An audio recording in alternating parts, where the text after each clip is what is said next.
Wisp Sports Radio, the voice of women in sport. Thank you for listening to Season 1, Episode 3 of Bit by Bit on Wisp Sports, a mental skills podcast for athletes where you'll learn how to level up your mental game.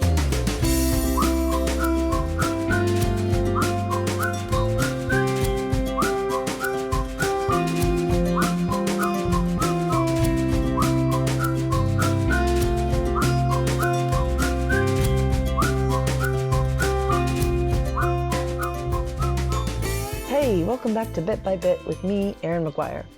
If you've been following along, you know my spiel. Think of me as your personal trainer for your mind.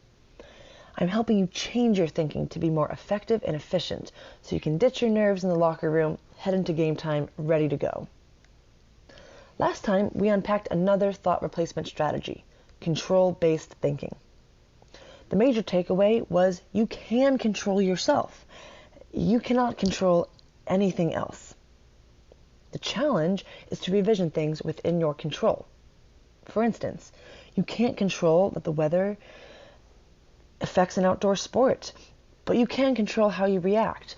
If it's 100 Fahrenheit out, you're sweating, you can control that you drink, that you consume electrolytes, that you stay hydrated.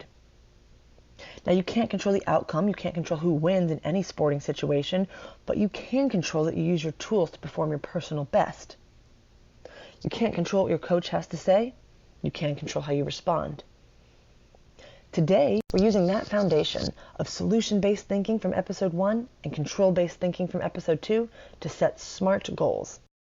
Goals play so many roles in an athletic setting. They're challenging yet motivational. They contribute to our confidence, and they're so rewarding once achieved. Goals are not one size fits all, though. They can be set in so many shapes and sizes. Result goals refer to a specific outcome. It's a ribbon, a placing, a score. Result goals are quantitative. Performance goals are the process, your personal best or skill execution. Result goals are quantitative. Performance goals are qualitative. Then you can have short-term goals, goals that might take days, weeks, or months to achieve, as well as long-term goals, goals that will take months to years, although the actual length of the goals in terms of short and long is relative. We can also set big goals, pipe dream goals. They're going to take so much to achieve. One might even call them career accomplishments or lifetime achievements, as well as smaller goals, goals that are stepping stones towards these bigger goals. Goals are a necessary tool for any athlete, but they're not a free-for-all. Goals should be set with an accountable standard, just as they hold their athlete accountable. Enter the SMART model. SMART is an acronym, S-M-A-R-T. It stands for specific, measurable, achievable, relevant, and time-bound. Specific. What do you want to achieve? Measurable. How will you track your progress? Achievable. Is this goal within your capability? What steps will you take to achieve this goal? Relevant. Why does this goal matter?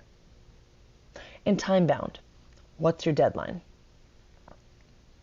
It's one thing to set a goal, but it's another thing to follow through.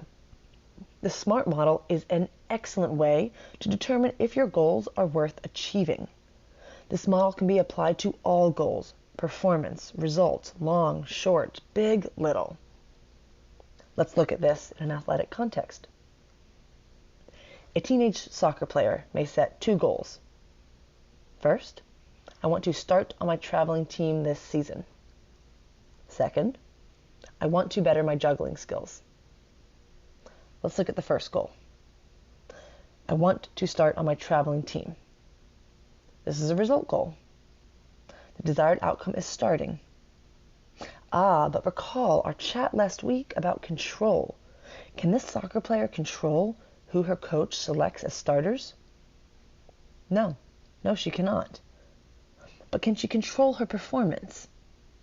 Yeah, she absolutely can. So she sets a performance goal. I want to better my juggling skills. This goal pertains to her practice, her hard work, her diligence. All of these things are within her control. So let's run these by the SMART model. We'll start with her result goal. I want to start on my traveling team this season. Specific? Yep, she wants to start. Measurable? Yeah, sure. Either she starts or she does not. Pretty black and white there. Achievable? Sure, hypothetically speaking, let's say she is good enough to start. Now she'll need to determine the action she's going to take to make this goal happen. Relevant? Yeah, she has aspirations to play in college, so starting will get her experience. It's going to build her resume. Time-bound? Absolutely, this season. So this goal mostly passes the test, but the athlete will need to determine what steps she can take to set this goal into action. Her weakest link is achievable. Not if she can achieve it, but how is she going to achieve it? Now let's look at her performance goal. I want to better my juggling skills. Specific? Arguable. She wants to, quote, better her skills, but she'll need to define what better looks like. Measurable? See above. Pro tip. When a goal is specific, it's usually measurable. So by defining what better looks like, she'll be able to track her process. Achievable? Again, we'll assume she's capable, but action-oriented steps must be taken to accomplish this goal. Relevant? Yes.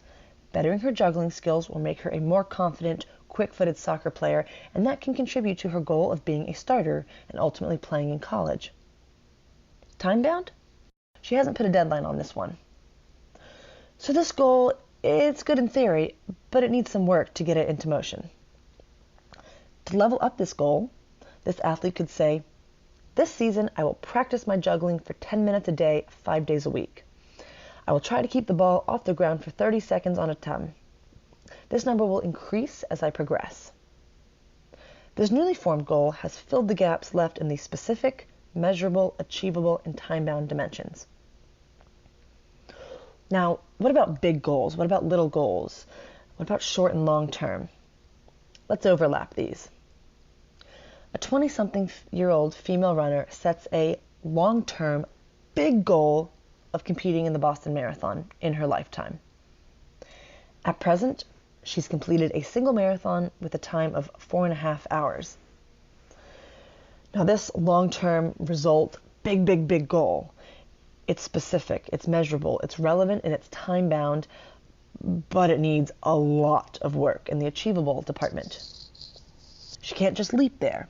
She'll have to shave a whole hour off her time to achieve a Boston qualifying time of 3.5 hours before she even gets to the marathon.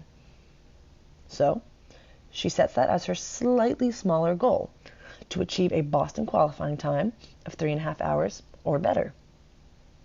However, this goal is only slightly smaller and slightly shorter than the one before it in terms of her whole lifetime. So she'll still need to level up her actions to conquer the achievable component. She starts working with a trainer who assesses her current level of fitness. Her goal then becomes, I want to shave 1 hour off my time. I will do this by creating and implementing a training program. We'll go ahead and enter her prescribed cross-training program here.